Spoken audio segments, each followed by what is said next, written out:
Let's make a healthy lunch.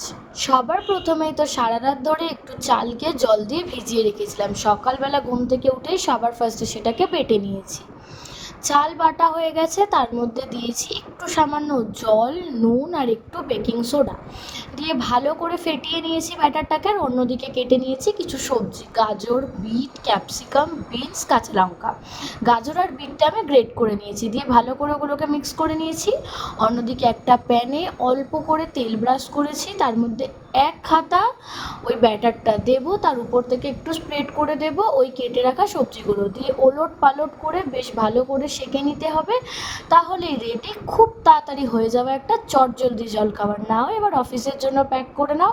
আর এটার কি নাম দেওয়া যায় বাবু, তোমরাই বলো। তার সাথে নিয়েছি কিছুটা শসা, আর ফল হিসেবে আজকে নিয়েছিলাম কিছুটা ড্র্যাগন ফ্রুট। অফিসে যাওয়ার সময় আমার বাবা অত তামঝাম ভালো লাগে না, সেই কারণে এমন খাবারই আমি বানাতে চেষ্টা করি যেটা খুব তাড়াতাড়ি হয়ে যাবে, অথচ টেস্টিও হবে, আবার অন্যদিকে হেলদিও হবে। That is my lunch for today. জানিও ভিডিওটা কেমন লাগলো। টাটা।